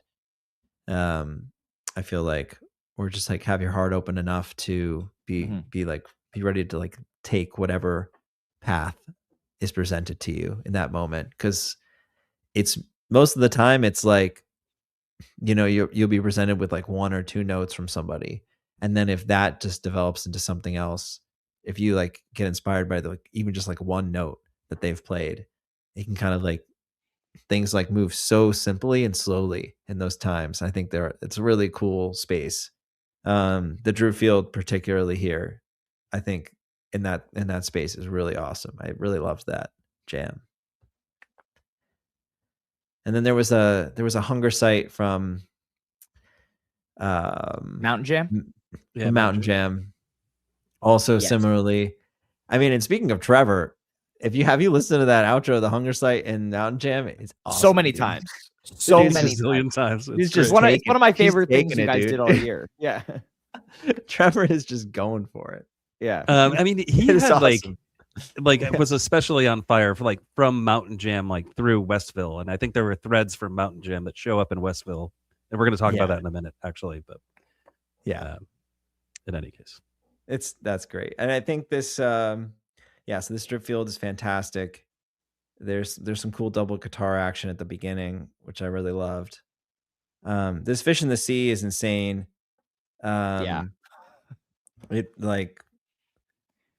It just kind of like does a lot of different stuff, and it doesn't really waste any time. Like it just kind of is really, really, you know, it just feels very like felt inspiring to me as well. Mhm. Oh yeah, like Cutter does this really cool thing at the end, like on the snare once it gets quiet. There's like some sick hits. I mean, um, Rick plays an amazing melody. I mean, it even goes like it has almost has like Latin vibe a little bit, which I loved. Yeah. There's one part where it feels like Rick is going to tease Tumble for like a full minute, but like he never does. Like you know, it's like that kind of sure vibe. Yeah, I think it does like it's just a really and then the post peak. I feel like the post peak section on the drip field is maybe better, but I think what happens up until that point in this Fish in the Sea is better than the drip field. It feels like it's just more interesting. Yeah, tough matchup. Yeah. I don't Every year know. there's I don't know which something. way I'm going here on this one. Every year there's something that pops up from you guys that is, and it's usually Rick who's guilty of this, where he will play something and everybody's like, I've definitely heard that song before. That absolutely is a tease. And there's a Yeah. big section of this that you do in this one where people just for weeks and weeks and weeks and months now have talked about like, what is the thing that he's teasing? And it's just In a what? piano groove that you do like right in the beginning. Fish in the Sea? Of Fish in the Sea, yeah. And Oh. it's incredibly earwormy. It sounds like it had to have been played before by somebody. And it's just one of those things that I think just comes up in the moment. And I think that's one of the things that makes this jam really special. Is when you have that, it's it just, I don't know, it elevates the jam and it makes it sound really cool. Oh, well, thank you. I honestly, I don't. Yeah, I have to listen to it again, but definitely not intentional, at least. All right, our next matchup. Speaking of whether things are intentional or not, we have the 1 seed Westville All I Need versus the 4 seed MSG Thatch, which this Thatch is built around a theme that happened one day earlier in a different jam in the Sweet 16. And also is the Rockdale from Guilford. And, you know, we've also heard it in the SPAC Drive and the Hunger Salt, and to a lesser extent in the Mountain Jam Echo, or is that the Mountain Jam Mountain Echo? Jam Echo is what's in All I Need. It's Yes. Westville All I Need, yeah. But anyway, Peter, your thoughts on this matchup? Okay. Why don't you guys go first? I've been talking a lot. I mean, everyone's heard us talk about these, you know. I mean, we can. I can start us up on a couple things. Yeah. So, you know, as Ryan said, I think the interesting thing about this Thatch is that there is a similar theme played the night before in Guilford. And this jam, I think it's weird that it's here for me. But I think the reason why it ended up here is because it is the best jam you played on the biggest stage you've played, you know, yet.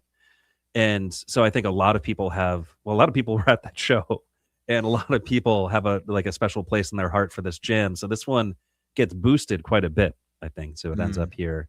And this All I Need, at least from what I can see, has a cult following of folks who really like those kind of positive, hopeful, bright jams. And this is, I mean, I love it. I love this one too. And this one, if you listen to the echo from Mountain Jam, picks up on a theme from there and expands it incredibly. And I think this is the thread I was saying of Trevor and his playing, and that echo shows up in this. He just kind of picks up where he left off and expands on these ideas, and it sounds so good. And this is a remarkable jam. It's very different than all of the other 15 jams that are in here.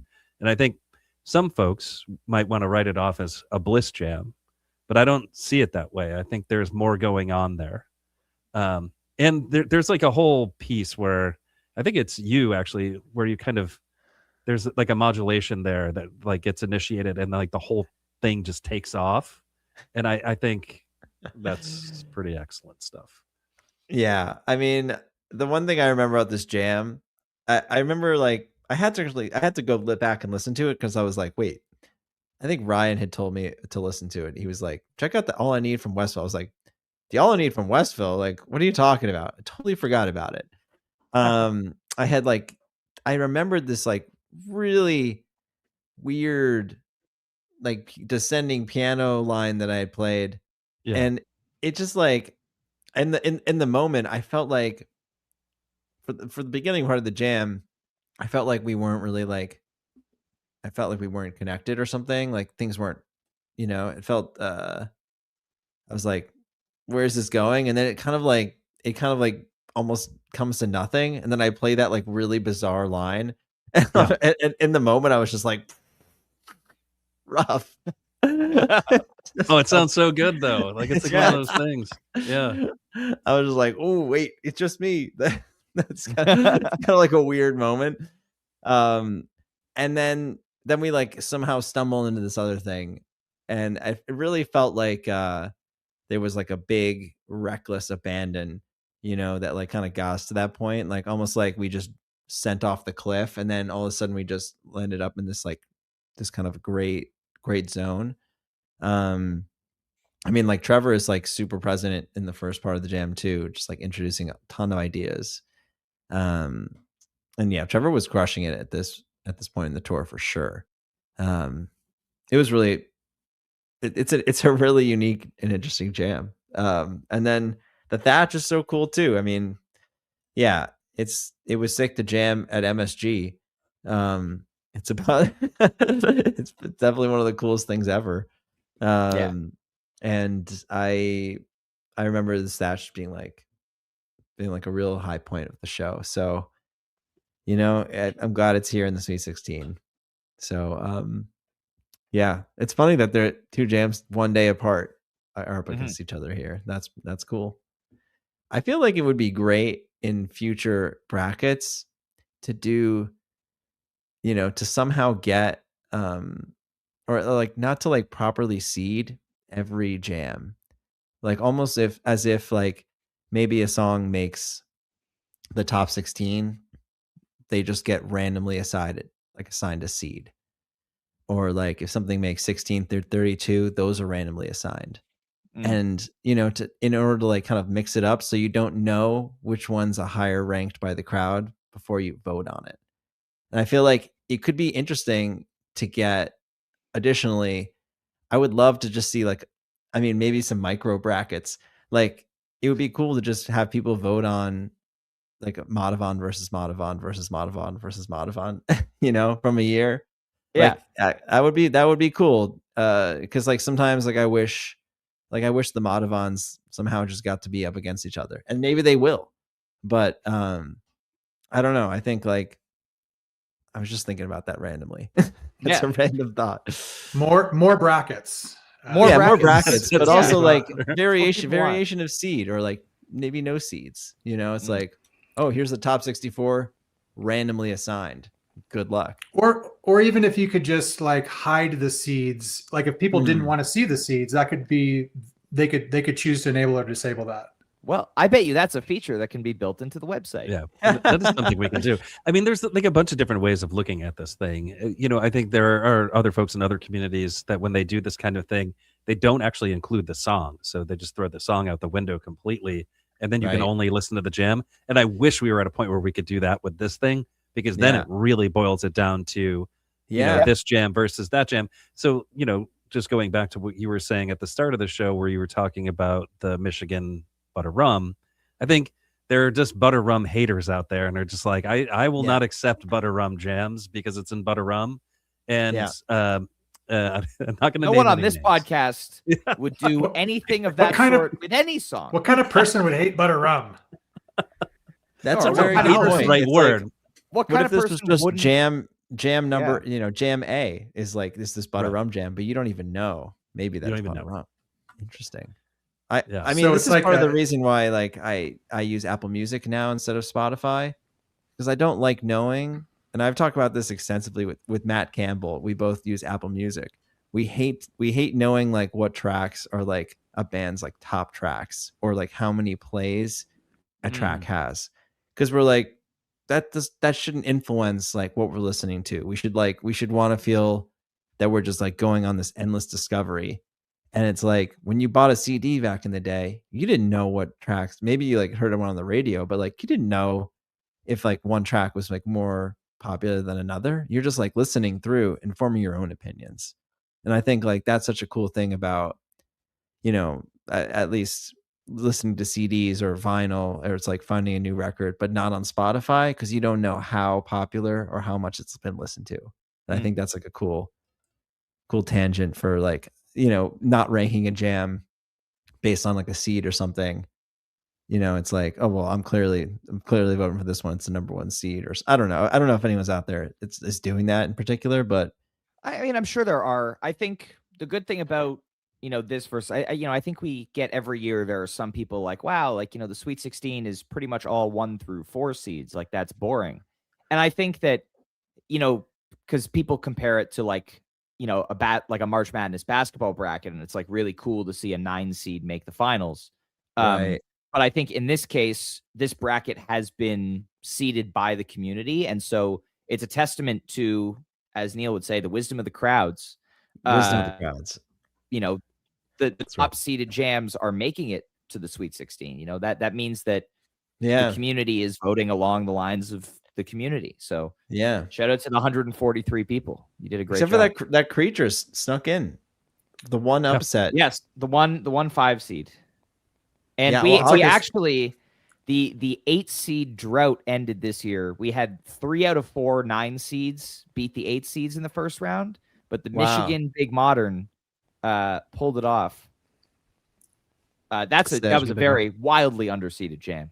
That one. I wish we were talking about that jam right now, because that thing is remarkable. Well, I wanted to bring that up. We were talking about post-peak jams earlier, because that's kind of, I feel like the post-peak jams come up, and we were talking about the Drip Field and the Fish in the Sea, and those kind of materialize. But big that, for 5 or 6 versions before that Michigan one, you'd done the 18 or 19 minutes of huge big modern peak, and then end and segue into something else. And so to then have it like get that inspiration there in that version is really cool. Yeah. I mean, I loved that version from like the moment it happened, for sure. I think we finished the show. I was like, "Ooh, that was cool." Yeah, great show in Detroit. It felt like really free in the second set. There was a spontaneous Electric Avenue, which is always Electric a great thing. Avenue Goose into best the mist cover. ending. Best cover Goose does, Electric Avenue. You know what I mean? Right, Jive Goose. We were just Neil and I on the day after show. Neil and I on the day after show, we were wondering actually if Electric Avenue into the mist ending that's right was a fuck you at Jive Goose, because that's pretty. I mean, it's just the duality of it all is like amazing. It's like the Electric Avenue and the mist ending like happening together at the same time. It's it's just. If anything, it was a love letter to Jive Goose. Trying to get him to like Electric Don't Avenue. be fooled. Yeah, don't be fooled by the shtick, Peter. I love Electric Avenue and we'll get Electric Avenue in the and bracket Earthling next year. Alien? Don't worry. Well, and I welcome it. Yeah, and if we do strip out the songs and the venue and hide all that stuff, then maybe we get some soundcheck jams into the bracket. Okay, here we go. Right. Let's go. Wait, was Luna like available for being in was. the bracket? It did not make it. That's insane. I think it was somewhere in the 70s or 80s in the rankings. There's the No Jody for You Pal playlist is floating around somewhere. But No Jody for You Pal. I think there was like no disrespect to Luna, but I think the feeling was if we put Luna in there, then it makes the whole thing unmanageable. So I didn't rank it at all in my playlist. I have a hard time comparing it. Yeah. We joked earlier. It's hard to compare. It's hard to compare. Right. Because then you have to like find moments in much different thing. Yeah. I will say the last 20 or so minutes of Luna, incredible, like insane. I'm only here for the zip line. Oh yeah. and then as friend of the pod, Josh, aka Turn Clouds, dubbed it Jive 4. That last segment. Oh no way. Jive 4. Yeah, awesome. there it is. Yeah, there it is. All right. Should we get to our last matchup here? Let's do it. Yes, the 8th and final Sweet 16 matchup. So we have a 3 seed, the other February tour Everything Must Go from Grand Rapids, going up against the 920 Tumble. Chicago, right? Yes. Yeah, this is a great matchup. I think I teased Fish in this tumble. Really? Yeah. Where? Ryan It's Storm just did a spit take. like For those who can't see this at home, there's like this guitar thing that I played that I'm like, I'm pretty sure it's just a Fish song. Dun-dun-dun, Must have been dun-dun-dun, 1.0 and dun-dun-dun-dun. Ryan didn't It's catch like, it. Okay, all right. no. It feels like I don't know. Maybe I'm wrong about that, but I'm like listening back. I was like, that sounds Well, like I know what one I'm of doing the after this podcast. sounds like one of the songs off of the what it was like the Halloween show 2014 with the Your pet cat. Yes, somebody has brought that to us before. It's like it's close. Would you? It's Would close. you say? Well, would you say that you teased your pet cat? I mean, when I listened to it, I was like, that's your pet cat. I was like, Well, I've I'll give it definitely heard another this spin. before. This give it is another I was like, this sounds like a Fish tease. I love the dance party vibe of this tumble. Like Cotter goes to like a 16th note, like 2-hand hi-hat thing that is just dance vibes. I mean, and then it goes so chill. The beach sounds, it's super Ted. The waves, yeah. Yeah, this is a really nice jam. I really like that one a lot. And the Everything Must Go, so good. Let's see. Yeah, smooth. There's some double time, some ripping, big tension. Yeah. I mean, I feel like this Everything Must Go I was like, this isn't as standout as the other one, but and I actually listened to both of them like back to back, just to compare, because I was like, wow, it's kind of unique to find two of these versions like so close to each other in time that were in the 616. It's pretty cool, but I preferred the other one, the Wisconsin one, and this I really do like this tumble. So tough matchup, both really good. This Everything Must Go is really good. What do you guys think? Tumble. This tumble is interesting. Because that middle, chill bliss portion of it is the same progression as the Man Tumble. Really? 2024. Yeah. My good friend of the pod, Dylan. I was at his house at one point last year, and we were talking about it, and he was like, "It's the same progression." And I was like, "Really?" And he literally took out his guitar and played it. It's like, okay. I guess it works. Yeah. Oh, it was great. My favorite part of that jam is actually that post-peak kind of very like frenetic organ jam before you go back into tumble. That's my favorite kind of idea of this jam. Yeah, that's a pretty unique space for us. So yeah, it's dope. I mean, felt like a highlight of the Chicago show for sure. So I'm glad that's in here. Glad we got some stuff from the fall tour in here. Yeah, super cool. This is like it's gonna get hairy here in the Elite 8 Final Four. It's gonna be tough. See what happens. In terms of parity for like the 16, I think it's the most there's ever been. It's really all so close, and I think that's the cool part. So in years past, I think you'd get people stumping for one jam or two, and like all of the discourse on Blue Sky or Twitter back in the day or Facebook or whatever was around like it's only this jam.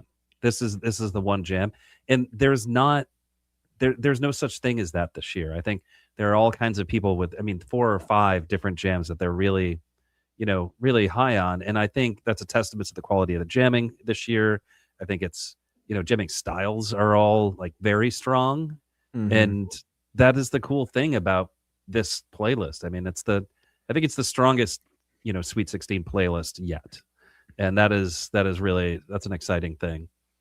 And I have no idea where this is going to go. I think if you ask me every single year we've done this thing, what do you think is going to win? I'd be like, it's probably going to be this or this. Or I'd like kind of sigh and be like, well, it's going to be this one, and I don't want it to be.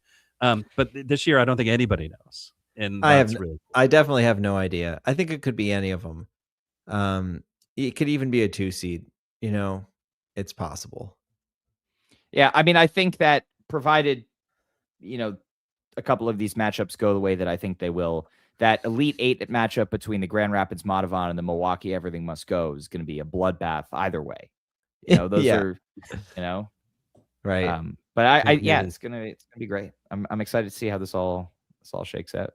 I'd like to see a 3 seed beat one of the 2 seeds. That'd be cool. Could happen. I mean, you might see that happen.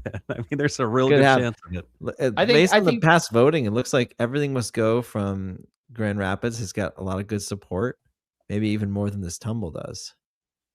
It's true. I think this tumble, right after it happened, I think it was like everyone was like freaking out about it. And I feel like over time, people have kind of cooled on, you know, being huge supporters of this tumble. I got you. Yeah. Yep. So Dripfield has a shot too. I mean, Dripfield going up against a really good Fish in the Sea, but it's a cover, and so you never know how people are going to vote. Some people have really strong opinions about some of these things. I mean, it just goes to show that this Dripfield, like in its first round matchup, number 3 against a 14, had a higher winning percentage than the Fish in the Sea did, 2 against 15. So it seems like the support is there. And even in the second round, I feel like the Dripfield's going to take this one. Peter just breaking down earlier matchups. And breaking down the numbers, man. I love it. I mean, hey, it's all there. I would have liked to see that hot tea. There was a hot tea in here that was pretty cool. Grand Rapids hot tea. Yes. I like to see agree. That would have been cool to progress, but it's alas. Lost to the Goons. That's all right. Yeah. Second best encore ever. After only topped by the night later. Yeah. the night later. Yeah. Wait, what was this? Which the hot tea was Grand Rapids night too. Oh, sick. And then the Matavon 726 and Matavon. I mean, which is just I mean, it just makes it unfair. If you're comparing encores ever, no encore can top this. I mean, I don't know. You get the 726, which folks have been yearning for, and then you get this incredible jam with the Matavon. But interesting point that it is relevant here. This is the only time since we've done this thing that an encore has made it into the Sweet 16. No way. This is the highest performing encore ever. But would have awesome. liked to have seen that hot tea here for that conversation also, because that hot tea is, I mean, unhinged. It's hot. As unhinged as it gets. Listen, which is it's good because that's the only time so far this bracket, Peter, that you've left a comment on a poll. So yeah. I was like, tea. You know, it's as I said when it lost, it's your influence is not what it once was when you murdered Hosewood in cold blood in the 2020 bracket that Neil. I don't seem to remember that actually. Oh, I've got the receipts. It's just like one day you were just like, I mean, as you did with the T, where it's like T exclamation point. You were like mad exclamation point, and then it goes on to win. My heart was broken because I'm in love with that jam. Everybody has like this formative jam that really turns everything for them with a band. You know, I'm sure like if you like Fish, you've got one, right? And if you've got a Grateful Dead one, everybody's got one. And like that was like the jam for me, and then it just broke my heart and it lost that amount of fun. But I'll get over it someday, man. It's only been 5 years. It's been 5 years since that matchup. First bracket. I mean, I was when listening back to like all these jams, I am constantly reminded of the chalk dust from I think it's like 99, like the Camden July. Chalk dust. Yeah, it's like 15 minutes long, right? Yeah. It's like 10 minutes of chalk dust, and then it's like 5 minutes of like, where did this come from? Amazing shit. And I think like it's so cool, like to remember, like, hey, one of the most iconic jams in a band's career could literally be based around 5 minutes. It's just wild. And I think that like, I hope next year we can see even some more like appreciation for some of the shorter jams in the bracket, because I felt like, there was a lot of like longer ones that I felt like almost like, okay, this is long, but like I felt particularly inspired by some of the ones that were not as long, but maybe just had like an amazing segment. I was like, wow, where did this come from? This is the coolest thing ever. So just something to think about that I was thinking about when listening to the stuff. Sure. And and with each passing year, you guys are covering more and more ground in a short amount of time. I would say Neil had this on his list. If you haven't listened to the Make the Move from Richmond recently. Oh boy. I mean, hell yeah. I mean, that one's nuts. I was talking earlier it's about basically, it's basically like a 2-minute logins detour in the middle of a 27-minute hunger site or however long, Right. Yeah, that one is, I mean, it's just like you and Rick and Trevor like chasing each other down a terrifying psychedelic hole. I mean, it's so good. It's just, I mean, that's the only thing I can think of when I listen to that thing. And it's just, I mean, so I think that Make the Move was just completely unplanned, which is, I remember like playing some, I don't even know what we were playing, but I remember looking up and all of a sudden Hunger Site, Rick was just playing Make the Move. I was like, what? This is insane. Caught me off guard. It was pretty awesome. I love spontaneous, song choices. It's great. Always so great. I love when Rick does that. He's just steps up to the mic and starts singing Make the Move. More of that, please. It's great. How about it in not in the middle of a really cool jam? I mean, but the jam goes on. Like yeah, it does. I know. You should ask. But see, that's the problem. It's like you decide to do a Make the Move for 2 minutes, and then like it's within a hunger site, and then all of a sudden you've maybe you split up your jam of the year. Your jam of the year. I live in I exist at shows in a prison of my own design. Like, this is my fault. Like, but amazing. Anyway, is that just at shows? No, I mean that's just how I live my life. Anyway, I mean, if there was some kind of system where you could have like Hunger Site or Salt Make the Move, Salt be a submission in the jam of your bracket, then you wouldn't have to worry about that. You could give yourself a lot. I'll allow it. You could relax a little bit. I don't want to. Like, don't worry, they're gonna go back. You could put Seeker's Drive in there if you want. Oh man, God, and then the Guilford missed into fish wins the whole thing in a landslide. We're not. It's a slippery slope, is what Ryan's trying to say. Everything's got to be put in a box. Yeah, that's great. Yeah, I mean the irony of it is great. Right, we spend all this time talking about spontaneous improvised music, and we're like, we just got to put it in a box. Somebody commented the Sodi, the sandwich of the year. Sandwich of the year, Garrett. Thank you for that one. Garrett is doing that specifically to needle Ryan. I mean that's what's going on here. Well, speaking of which, Garrett had a really good question earlier that I kind of wanted to bring up as we move into kind of looking ahead to the year. This is a good one. For 2026, can we try to jam out some songs traditionally not jammed? I know that's happened before. Seekers at the Man. But some other ones I know that there are a lot of people who really want to see Turn Clouds get jammed out or something of that sort. But do you guys talk about that all the time, or was it just like on October 4th you were like, what if we jammed Seekers Part 1 tonight?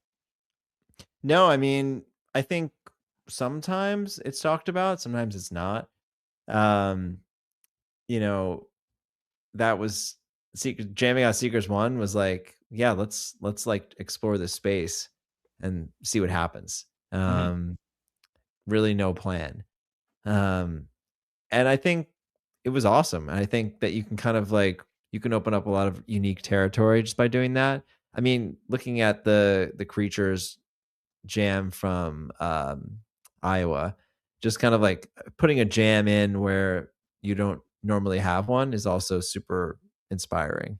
So I think like learning from those experiences, like we'll continue to just kind of like jam in unexpected places or places we just haven't done before, to keep things fresh. And I think, in particularly with the Goons, it was like, wow, like let's take this solo section of Empress, which we have done amazing. We've done it like, we've done it a lot of different times, kind of like it's an amazing section with the bass solo and the hands off, and it's super fun.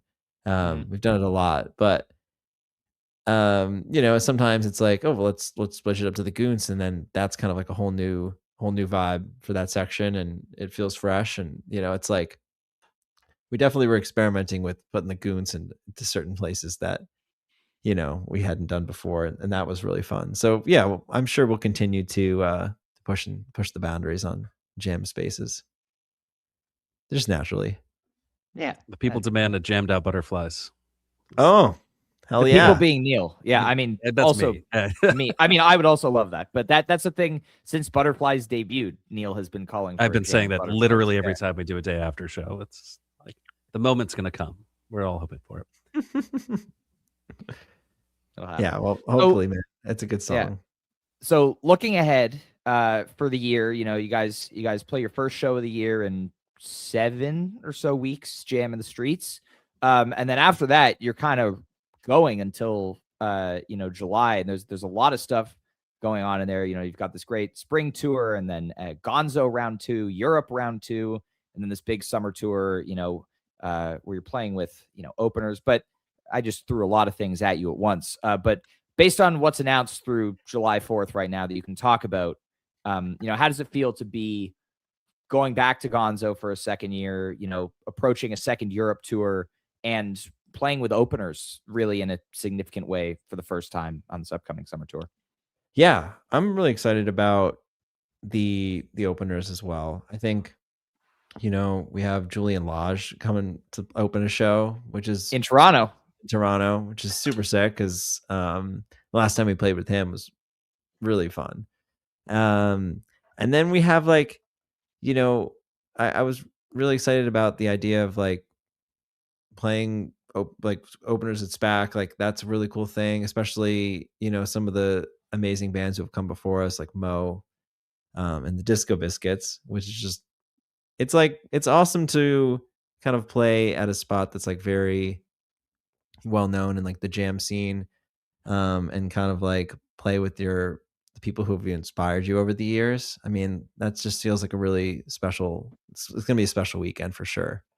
So a lot of the time, openers and even with all the bands on Gonzo, it's just having all those bands there all at the same time. Last year it was so much fun to just be hanging out with those guys. The Dogs and Eggy guys and Pigeons dudes, just hanging out with them and shooting the shit and collaboration sit-ins and stuff.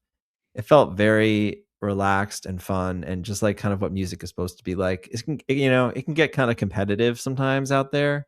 In the jam scene, sometimes it gets a little bit sporty, where people have their team and they can be a little competitive about it. they can really They, when sure.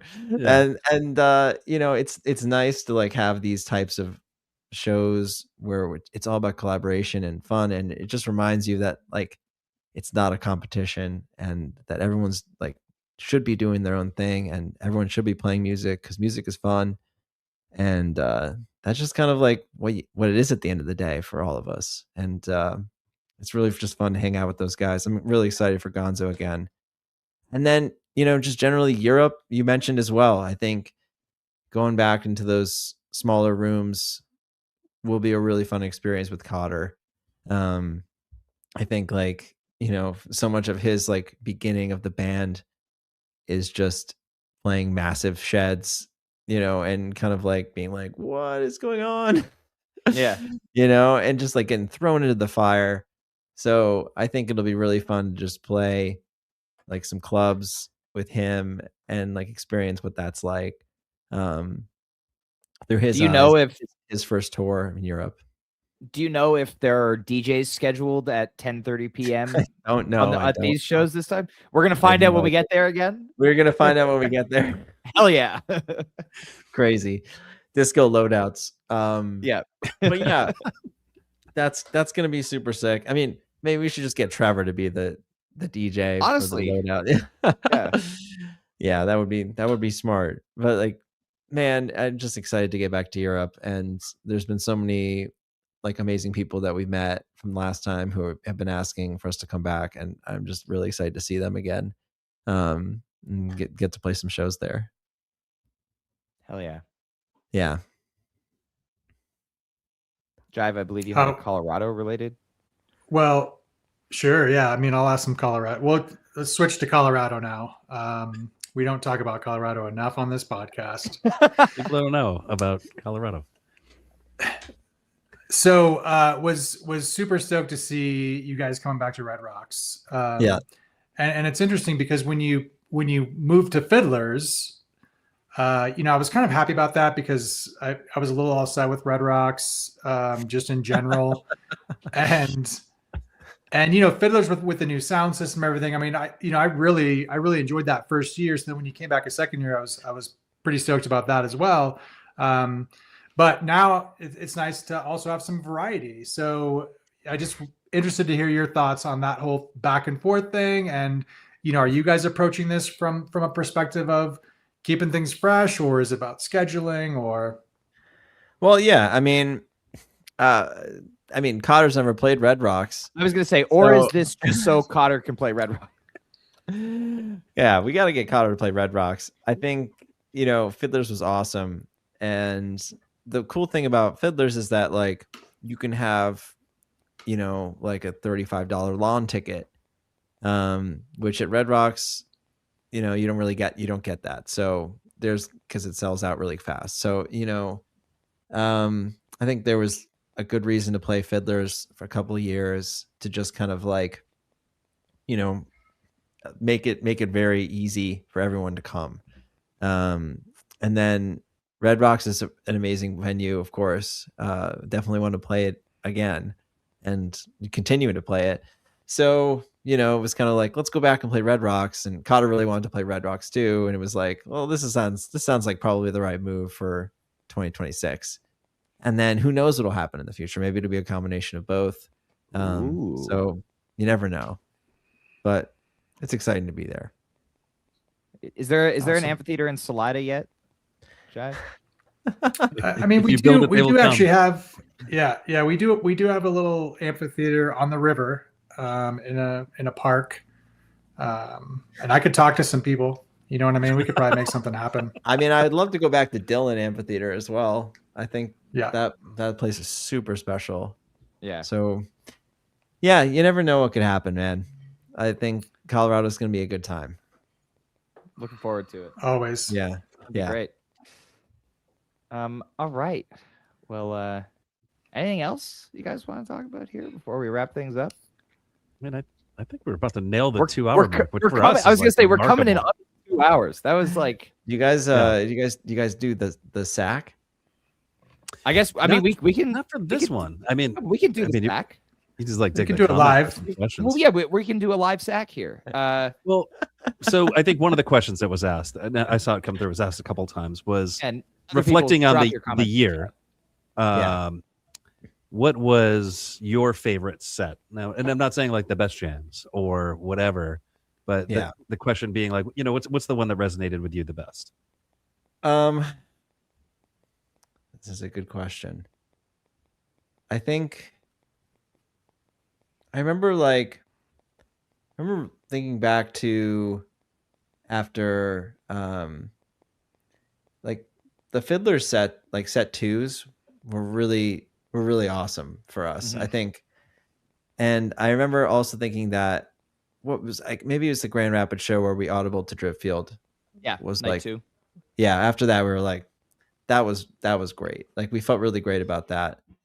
And in general, I guess I felt really good about Philly and Goose Miss. I thought went really well, and MSG, of course. Like walking off stage from MSG was insanely surreal.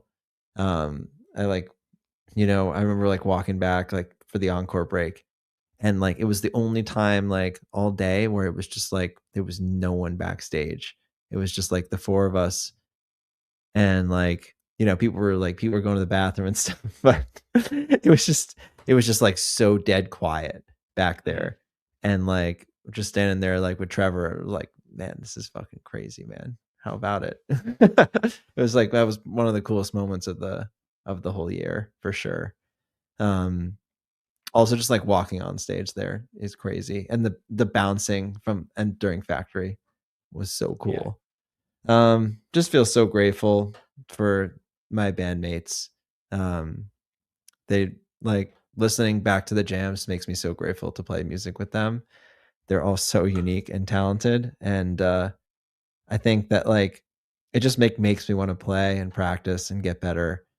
Every time I listen back to these jams, I'm like, fucking A, man, these guys are so good. And yeah, it was a really awesome year. Really, really fun. And the music felt great. Yeah.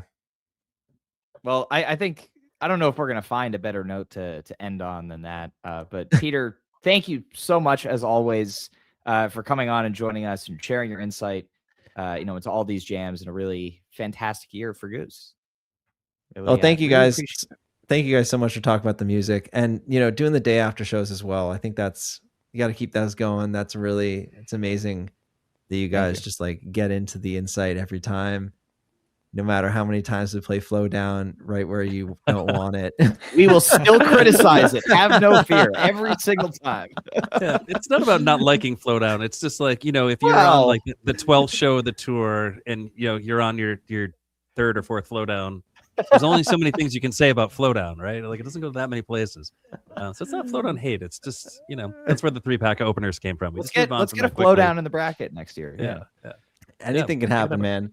I think, you guys are doing a great service to the community by just creating this forum for people and the opportunity to vote for jams and talk about music. I can't thank you guys enough. So thanks for having me.